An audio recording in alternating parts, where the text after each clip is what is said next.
I never thought I'd be writing a post like this. My life has always been complicated, but the events of the past week have left me reeling. I'm not even sure where to begin, but I'll try to explain everything as clearly as I can. My name is Alex, and I'm 38 years old. I've been married to my wife Sylvia, 36F, for 3 years now. Sylvia has a daughter, Jessica, 16F, from her previous marriage to Thomas, 39M. Our family dynamic has always been challenging, to say the least. Some background on me. I come from a wealthy family. My parents, Robert and Elizabeth, built a successful chain of luxury hotels from the ground up. Growing up, my older brother Jake, 40M, and I had everything we could ever want materially, but our family life was far from perfect. Our parents were workaholics, often absent for weeks at a time as they expanded the business. Jake and I were raised mostly by nannies and sent to boarding schools from a young age. Despite the distance, Jake and I were close as kids. He was my protector, my confidant, my best friend. But as we got older, things changed. Jake started acting out in high school, drinking, getting into fights, skipping classes. Our parents tried to intervene, but their attempts usually ended in shouting matches. I was the peacemaker, always trying to smooth things over between Jake and our parents. After college, Jake was supposed to take over as CEO of the family business. It had always been the plan. He was the oldest, after all. But his behavior had only gotten worse. He developed a serious drug problem and was in and out of rehab. I ended up stepping into the role instead, working my way up through various positions in the company until I was named CEO at 32. Jake didn't take it well.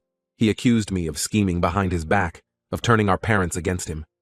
The truth was, I'd fought hard for Jake to get help and another chance. But after he showed up high to an important board meeting and nearly cost us a major deal, even I couldn't defend him anymore. Our parents cut him off financially, and Jake cut all ties with the family. We haven't spoken in 5 years. Now, on to my current family situation.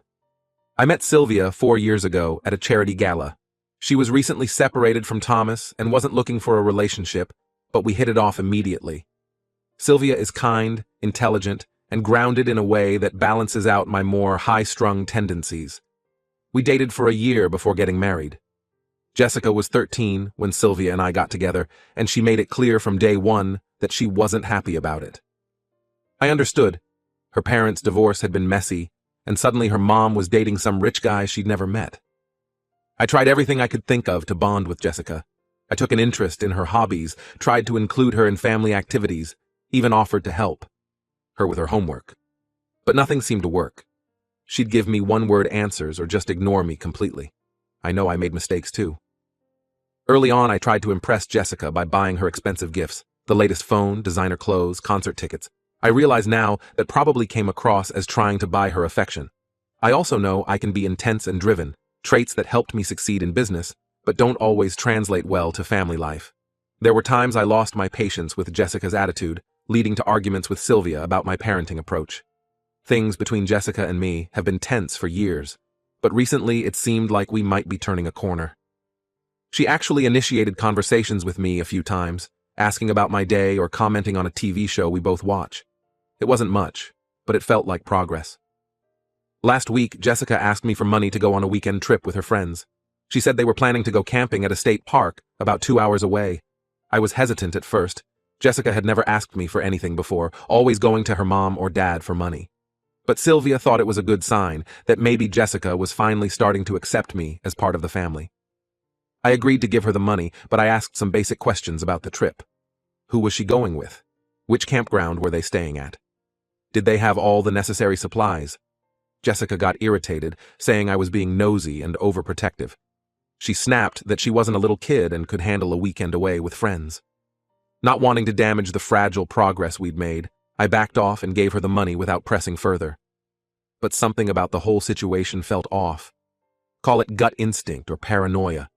But I couldn't shake the feeling that Jessica wasn't being entirely truthful. The day she was supposed to leave, I made a decision I'm not proud of. I decided to follow her car discreetly. I told Sylvia I had a last-minute business meeting and would be gone for a few hours.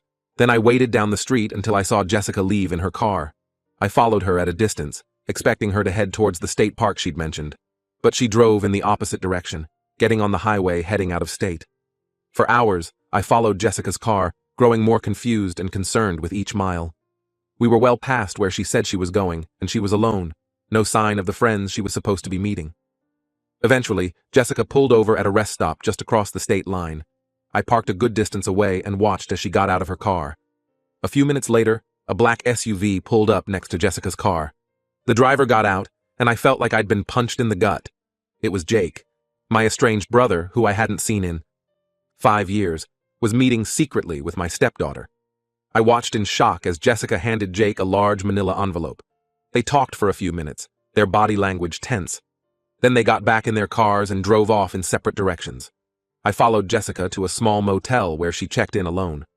I sat in my car for a long time, trying to process what I'd seen. Why was Jessica meeting Jake? What was in that envelope? How long had this been going on? My mind raced with possibilities, each worse than the last. I drove home in a daze, unsure what to do. When I got there, Sylvia immediately knew something was wrong. I broke down and told her everything, following Jessica, seeing her meet Jake, the envelope exchange. At first, Sylvia was furious that I'd followed her daughter. But as I explained what I'd seen, her anger turned to confusion and concern. We stayed up most of the night discussing what to do. Should we confront Jessica immediately, call the police, pretend we didn't know and try to gather more information? In the end, we decided we needed to talk to Jessica face to face as soon as possible. The next morning, Sylvia called Jessica and told her to come home right away. She lied and said I'd been in a minor car accident, knowing Jessica wouldn't return otherwise. It felt wrong to lie, but we were desperate for answers. When Jessica arrived home and saw us both waiting, her face fell. She knew she'd been caught. I calmly asked her to explain why she'd met with Jake. At first, Jessica tried denying everything, saying she didn't know what we were talking about. But when I described exactly what I'd seen, she broke down crying. Through her tears, Jessica admitted that Jake had contacted her on social media a few months ago. He'd been friendly at first, asking about her life and interests. But eventually, he started bad-mouthing me, telling Jessica horrible lies about how I'd ruined his life and stolen the company from him. Jessica said she was confused and angry. She'd always resented me for replacing her dad, and Jake's words fueled that resentment. Jake convinced Jessica that I was hiding important company documents in my home office that proved my crimes. He told her if she could get copies to him, he could expose me and get justice for himself and her dad. I was stunned. I asked Jessica if she really believed I was some kind of criminal. She said she didn't know what to think anymore. Everyone in her life had lied to her at some point. Her dad about the reasons for the divorce, her mom about how serious our relationship was at first, me about my family history. Jake's story had seemed plausible given how little she really knew about me. I took a deep breath and explained the real situation with Jake, his addiction issues, the chances he'd been given, how he refused help. I even showed Jessica old texts and emails proving my side of the story. Sylvia backed me up, telling Jessica about the times Jake had shown up high to family events or called asking for money. Jessica seemed shocked by all of this information. She admitted she'd never really thought through the consequences of her actions. She'd been so focused on her anger towards me and her desire to help her dad somehow that she hadn't considered the bigger picture. Sylvia was horrified that Jessica had betrayed our trust like this. She wanted to ground Jessica indefinitely and take away all her privileges. But I realized this went beyond normal teen rebellion. Jake had manipulated a vulnerable kid for his own gain. I was angry at Jessica's actions, but I was furious at Jake for using her. I called my lawyer and explained the situation. He said we had grounds to press charges against Jake for conspiracy and corporate espionage. I was torn. Jake is still my brother, despite everything, but he crossed a line involving my stepdaughter. For now, we've taken away Jessica's phone and social media access. She's not allowed to go anywhere without one of us. We're looking into family counseling to work through this mess. I'm hurt and disappointed, but trying to approach this calmly. Jessica seems genuinely remorseful, but it will take time to rebuild trust. I'm not sure where we go from here. How do I move past this betrayal? Can I ever trust Jessica again? And what should I do about Jake? Any advice would be appreciated. Update 1. It's been about 2 weeks since my last post, and a lot has happened. I wanted to give an update on the situation with my stepdaughter Jessica and my estranged brother Jake. First, after much discussion with Sylvia and our lawyer, we did end up pressing charges against Jake. It wasn't an easy decision, and I struggled with it for days. Jake is still my brother, and part of me wanted to try to help him one last time. But the more we learned about the situation, the more serious it became. Our lawyer informed us that what Jake did, manipulating a minor to obtain confidential business documents, could be considered not just corporate espionage, but also a form of child exploitation. The police got involved and they searched Jake's home. What they found was worse than we imagined. Apparently, Jake has been obsessed with getting revenge on me and the company for years. They found detailed plans dating back months, outlining how he would use Jessica to get insider information. There were also emails showing he'd tried to approach other employees' kids, but Jessica was the only one who took the bait. Even worse, they found a large stash of drugs in Jake's apartment. It seems his addiction issues have only gotten worse over the years. He's now facing multiple charges, including conspiracy, attempted corporate espionage, drug, possession with intent to distribute, and corruption of a minor. I feel incredibly guilty about Jake's arrest. I keep thinking about the little boy who used to protect me from bullies and teach me how to ride a bike. How did we end up here? But I know it's not really my fault. Jake made his choices, over and over again. Still, seeing his face plastered all over the local news has been hard. Our parents are devastated. Mom called me crying, asking how things had gone so wrong. She and Dad blame themselves for not doing more to help Jake over the years. I've been trying to support them while also dealing with my own emotions about the situation. As for Jessica, she's been cooperating fully with the investigation. She gave a detailed statement to the police about all her interactions with Jake. The prosecutor says she likely won't face any charges since she's a minor and was clearly manipulated by Jake. Still, it's been really tough on her. Jessica's struggling with a lot of guilt and shame over what happened. She's been having trouble sleeping and her grades have started to slip. Sylvia and I have been trying to balance consequences for her actions with understanding and support. We've maintained the restrictions on her phone and social media, and she's still grounded except for school and mandatory family activities. But we're also spending more one-on-one time with her, trying to rebuild our relationships. One positive development in all of this, Jessica's dad, Thomas, has really stepped up to help. When he heard what happened, he came over to talk with all of us. He made it clear to Jessica that what she did was wrong and could have had serious consequences, but he also reassured her that she's loved and this mistake doesn't define her. It meant a lot coming from him. Thomas and I even had a good talk, just the two of us. We've never been close. How could we be, given the circumstances? But this situation made us realize we need to present a united front for Jessica's sake. We're going to try to get along better going forward, maybe even do some family activities all together. Sylvia suggested that Jessica start seeing a therapist to work through everything that's happened. Jessica was resistant at first, but after a few sessions, she seems to be opening up more. The therapist recommended we all attend some family sessions together, which we're considering. As for me, I'm still processing everything. I'm angry and hurt, but also worried about Jessica and Jake. The company is doing damage control, trying to reassure investors that no sensitive information was compromised. It's been incredibly stressful trying to balance work responsibilities with family needs. Sylvia has been my rock through all of this. She's just as upset as I am, but she's helping me stay calm and focused. We've had some long, difficult conversations about our family dynamics and how we can do better going forward. We're looking into couples counseling to help us work through this as a team. I'm also reconnecting with some old friends I'd lost touch with over the years. With everything going on with the family and the business, I'd let a lot of my personal relationships slide. But I'm realizing now how important it is to have a support system outside of work and immediate family. Last weekend, my old college roommate came to visit. We stayed up late talking about everything that's happened. He reminded me of some of the good times with Jake from our younger days, stories I'd almost forgotten. It was bittersweet, but it helped remind me that Jake wasn't always the person he is now. I'm still not sure what the future holds for our family. Trust has been broken on many levels, and it will take time to heal. But I'm cautiously optimistic that we can come out stronger on the other side of this ordeal. Thank you to everyone who offered advice on my original post. Your words of support have meant more than you know during this difficult time. Update 2. It's been about a month since my last update.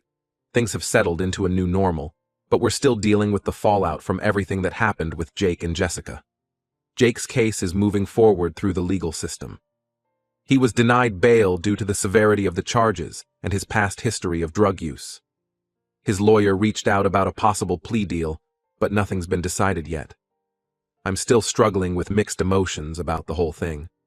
Part of me wants Jake to face serious consequences for his actions, especially involving Jessica, but another part still cares about him and wants him to get the help he clearly needs. I've been writing letters to Jake in jail. I'm not sure if he's reading them, but it helps me process my feelings. In my latest letter, I told him about a memory from when we were kids. We were at our grandparents' lake house, and Jake taught me how to skip stones across the water. I must have tried 100 times before I got it right, but Jake was patient the whole time. I'm trying to hold on to those memories of the brother I used to know. Jessica is doing better overall, but she still has good days and bad days. She's been seeing her therapist regularly, which seems to be helping. She's opened up more about why she was so angry with me for so long. Apparently, she overheard some relatives at a family gathering saying unkind things about her dad and praising me as an upgrade. It really hurt her and fed into her fears about being replaced in her mom's life. Learning this was a wake-up call for me. I realized how many little things over the years might have reinforced Jessica's fears without me even realizing it. Times when I spoke negatively about Thomas, or tried to. Take over traditionally dad roles without considering Jessica's feelings. I'm trying to be more mindful now of how my actions and words might be perceived. I've been making an effort to spend more one-on-one time with Jessica.